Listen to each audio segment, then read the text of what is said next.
नमस्कार, मैं पृथ्वी शर्मा और आप देख रहे हैं CTV7 न्यूज़ की खबरें। शुरू करते हैं प्रादेशिक खबरों से।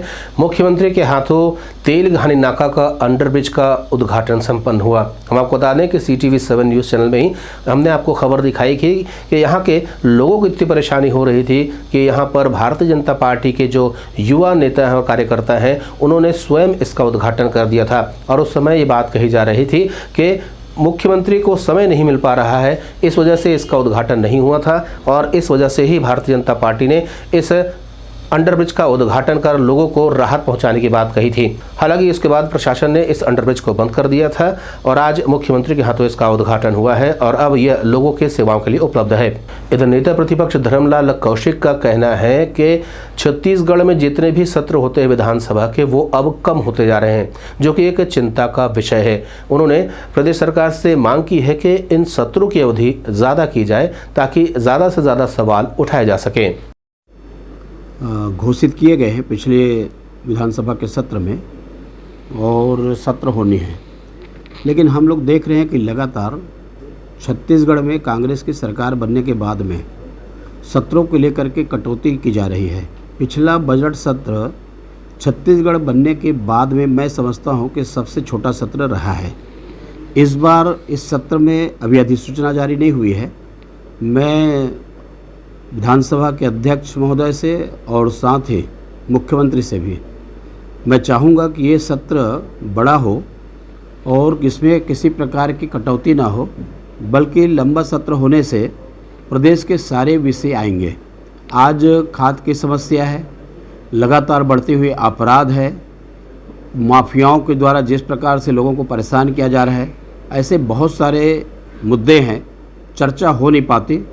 तो इस सत्र के अवधि को थोड़ा सा लंबा करेंगे और सत्र की जितना अवधि होगी तो सबको पर्याप्त अवसर मिलेगा।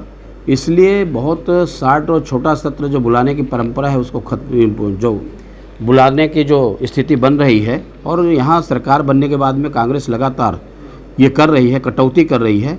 तो कटौती करने के बजाय इस सत्र को कम से कम में 10 दिन 9 दिन 10 दिन के सत्र ये होनी चाहिए, जिसमें पर्याप्त अवसर मिल सके।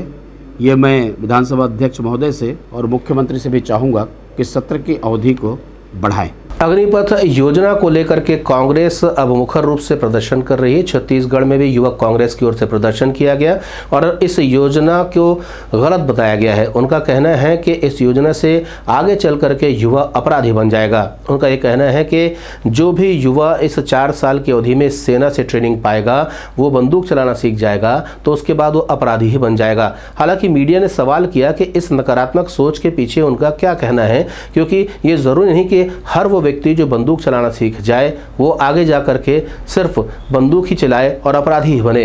उनका इस मामले में कोई खास जवाब सामने नहीं आया। हालांकि उन्होंने प्रधानमंत्री का पुतला दहन करते हुए अपना विरोध जाहिर किया है। अग्निपथ योजना के विरोध में जो भाजपा सरकार के द्वारा जो योजना लाई है, उसके विरोध में आज युवा कांग्रेस के साथियों के द्वारा पुतला दहन का कार्यक्रम आयोजित किया। लेकिन इस योजना के बारे में कहा जा रहा है ये लाभदायी है युवाओं के लिए। लाभदायी योजना नहीं है। 4 साल के बाद युवा क्या करेंगे? ये सब बीजेपी की चाल है। 4 साल के बाद युवा क्या करेंगे? 4 साल के बाद आपराधिक गतिविधियों में शामिल हो जाएंगे। उसका जवाबदार कौन होगा? इसलिए इस योजना के खिलाफ है। पूरे देश भर में आज आंदोलन हो रहा है, इसके खिलाफ है। ये भी तो हो सकता है उससे वो दुकान खोले, धंधा करे। 4 साल के बाद रोजगार करने के बाद वो पूरे भविष्य उसका क्या होगा? पूरे भविष्य भर तो बेरोजगार हो जाएंगे। बेरोजगार होगा, उस पैसे से वो कोई व्यापार कर सकता है, क्यों नहीं कर सकता? तो 25 लाख से क्या व्यापार होगा? 25 लाख से बहुत राशि होता है। 25 लाख हम व्यापार हो सकते हैं। हम ये तो इसके खिलाफ है हम योग। इधर ईडी की पूछताछ को लेकर के कोरिया जिले में भी कांग्रेसियों ने जोरदार प्रदर्शन किया है। उनका कहना है कि केंद्र सरकार जितनी भी केंद्रीय एजेंसियां हैं उसका दुरुपयोग करके विपक्ष को दबाने की कोशिश कर रही है। कोरिया जिले के जितने भी कांग्रेसी कार्यकर्ता थे, नेता थे, वो सड़कों पर उतर आए थे और उन्होंने केंद्र सरकार के खिलाफ जमकर नारेबाजी की है। बाद में उन्होंने मीडिया से चर्चा करते हुए केंद्र सरकार पर गंभीर आरोप लगाए हैं और इस कार्यवाही को लोकतंत्र के लिए स्वस्थ नहीं बताया है। आज की जो रैली निकाली गई है, ये केंद्र सरकार की जो मनमानी चल रही है और जितने सारे जैसे ईडी हुए, बाकी जितने सब हैं, इनको ये अपने प्राइवेट मकसद के लिए यूज़ कर रही है। और आज इनका वार कांग्रेस पर है, पर आने वाले समय में इनका ये वार पूरे देश को झेलना पड़ेगा। हम सब इसीलिए एक साथ इकट्ठा हुए हैं राहुल गांधी जी के समर्थन में। राहुल गांधी जी निर्दोष हैं और ये समय में अगर सही से जांच होती है तो ये बात सामने भी आएगी। पर केंद्र का जो ये रवैया है ये बहुत ही आपत्तिजनक है और हम सब आज यही बताने के लिए इकट्ठा हुए कि उनके इस रवैये के खिलाफ हर पल पर हम उनका विरोध। इधर 8 लाख रुपए की महिला नक्सली को गिरफ्तार किया है सुकमा पुलिस ने। उनका कहना है कि ये विगत 17 सालों से नक्सलवाद से जुड़ी रही और कई महत्वपूर्ण घटनाओं में ये शामिल रही है। इसके बाद से उन्होंने हथियार भी जब्त किए हैं। साथ ही साथ उनका ये भी कहना है कि केंद्र सरकार और राज्य सरकार की योजनाएं चल रही हैं, उससे प्रभावित होकर के अब नक्सलवाद से युवाओं का मोह कम होता जा रहा है और वो अब मुख्य धारा में जुड़ने लगे हैं।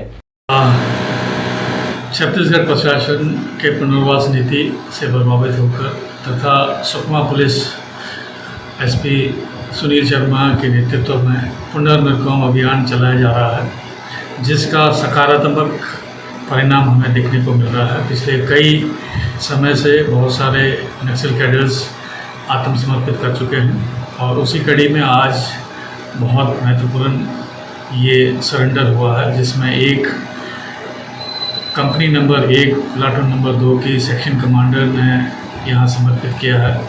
ये पिछले 17 सालों से नक्सलियों के मिलिट्री फॉर्मेशन में कार्य कर रही थी और तब से लेके अब तक जितनी भी बड़ी बड़ी घटनाएं हुई है उसमें वो सम्मिलित रही हैं।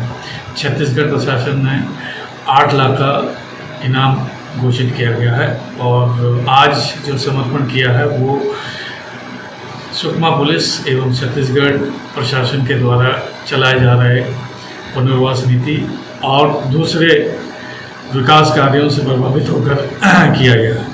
श्री कृष्ण भगवान मंदिर अहिर ट्रस्ट की ओर से आज पत्रकार वार्ता लेकर के कोसरिया बंधुओं पर आरोप लगाया है कब्जा करने का।